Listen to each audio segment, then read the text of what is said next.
Hello everyone, welcome back to my channel. और आप देख रहे हैं कलर्स ऑफ एजुकेशन। और आज की वीडियो में मैं डिस्कस करने वाली हूँ आपसे दो क्वेश्चन जो कि आपसे एग्ज़ाम में शॉर्ट नोट लिखने के लिए आता है 10 मार्क्स में। तो यहाँ पे जो हम देखेंगे, पहला है यहाँ पे व्यक्तिगत स्वायत्ता की गांधी जी की अवधारणा। तो MGP 004 हम सभी को पता है कि उसमें गांधी जी के बारे में ही पूरा दिया हुआ है, उनके थॉट्स वगैरह। तो उसी से रिलेटेड आपको क्वेश्चंस देखने को मिलेंगे। मैंने बाकी के क्वेश्चंस भी करवाए हुए हैं। कमेंट सेक्शन में मैं प्लेलिस्ट दे रही हूँ, वहाँ पे जाके आप लोग चेक कर सकते हैं। इसके अलावा कोई और क्वेश्चन पे आप वीडियो चाहते हैं तो आप लोग मुझे कमेंट कर सकते हैं। सो वीडियो स्टार्ट करते हैं। व्यक्तिगत स्वायत्ता की गांधी जी की अवधारणा। व्यक्तिगत स्वायत्ता की गांधी जी की अवधारणा, तो शॉर्ट नोट लिखना है इसमें आपको। तो महात्मा गांधी की व्यक्तिगत स्वायत्ता की अवधारणा भारतीय स्वतंत्रता संग्राम और समाज सुधार के उनके दृष्टिकोण का जो है एक महत्वपूर्ण हिस्सा है। गांधी जी ने व्यक्तिगत स्वतंत्रता को केवल स्वतंत्रता के रूप में नहीं देखा, बल्कि इसे नैतिकता, आत्मनिर्भरता और समाज में वास्तविक स्वतंत्रता के सकारात्मक पहलू के रूप में इसको समझा। अभी तक मैंने जितने क्वेश्चंस कराए हैं उसमें बिल्कुल कुछ कुछ आप लोग वर्ड्स उठा लो और उन्हीं वर्ड्स को उठाते हुए आप अपने सारे आंसर्स लिख सकते हो। ऑलमोस्ट सारी चीज़ें एक दूसरे से कनेक्टेड है, तो आप लोग इजीली, आपको बेसिक कॉन्सेप्ट अगर क्लियर है तो आप आराम से एग्ज़ाम में लिख दोगे। आगे है, गांधी जी का मानना था कि व्यक्तिगत स्वायत्ता केवल बाहरी स्वतंत्रता से अधिक महत्वपूर्ण है। उन्होंने इसे नैतिक और आध्यात्मिक आत्मनिर्भरता के रूप में परिभाषित किया है, जिसमें व्यक्ति अपनी आत्मा और विवेक के प्रति पूरी तरह स्वतंत्र होता है। देखो, बेसिकली यहाँ पर जो है इन्होंने बोला है व्यक्तिगत स्वायत्ता, मतलब आपकी व्यक्तिगत स्वतंत्रता। ठीक है, इसमें ये बोला हुआ है कि जिसमें जो व्यक्ति है आत्मा और विवेक के प्रति अपने, मतलब विवेक उसका सोचने समझने का तरीका है, और जो उसकी आत्मा है उसके प्रति वो पूर्ण रूप से स्वतंत्र होता है, उसको जो है इन्होंने बोला है व्यक्तिगत स्वायत्ता, महात्मा गांधी जी ने। आगे है, उनके अनुसार व्यक्ति की असली स्वायत्ता तब तक संभव नहीं है जब तक कि वह अपने आप को बाहरी दबावों और व्यक्तिगत वासनाओं से मुक्त नहीं कर लेता।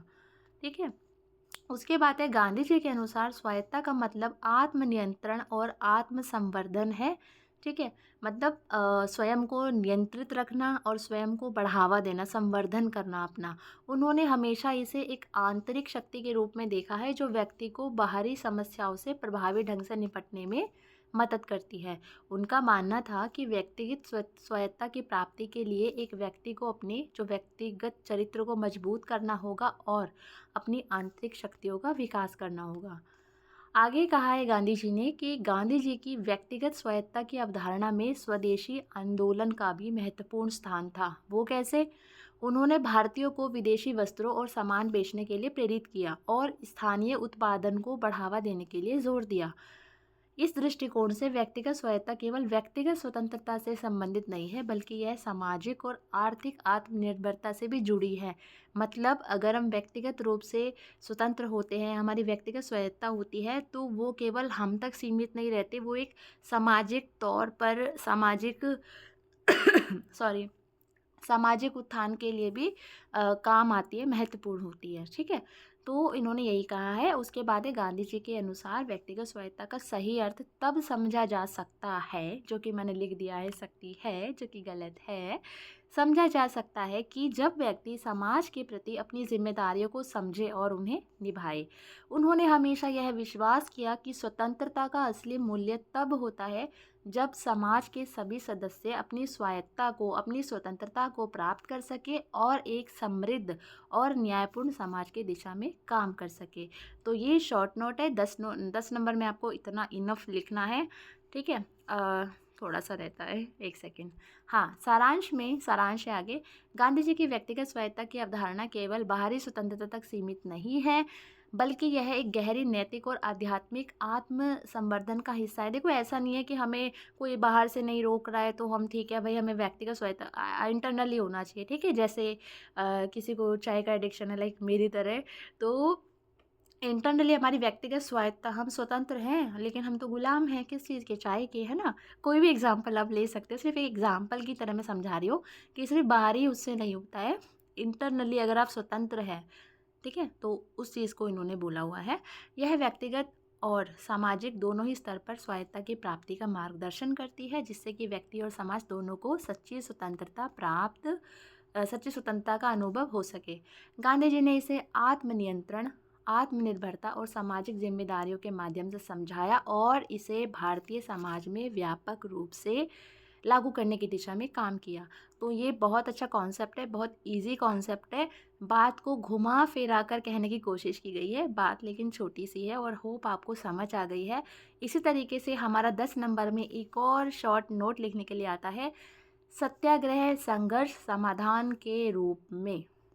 जो सत्याग्रह है वो संघर्ष समाधान के रूप में किस तरीके से काम करता है। तो सत्याग्रह महात्मा गांधी द्वारा विकसित एक विचारधारा है, हम सभी जानते हैं, और संघर्ष पद्धति है जिसका उद्देश्य सामाजिक और राजनीतिक समस्याओं का समाधान अहिंसात्मक तरीकों से करना है। हम सभी जानते हैं कि गांधी जी अहिंसा के पुजारी थे। यह अवधारणा सत्य, सच्चाई और आग्रह दृढ़ता का संगम है। मतलब सत्याग्रह जो दो शब्दों से मिलकर बना है, सत्य जमा आग्रह। सत्य मतलब सच्चाई, आग्रह मतलब दृढ़ता। ठीक है।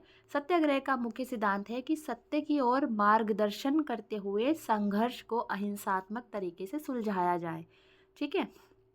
सत्याग्रह का मूल उद्देश्य है कि समाज में व्याप्त अन्याय और असमानता को अहिंसा के माध्यम से समाप्त करना, कि समाज में जो भी अन्याय हो रहा है या असमानता हो रही है या संघर्ष हो रहे हैं उसको अहिंसा के माध्यम से समाप्त करना। गांधी जी ने सत्याग्रह की शुरुआत उस समय की जब अंग्रेजों ने भारतीयों के खिलाफ असमान कानून और नीतियां लागू कर दी थी।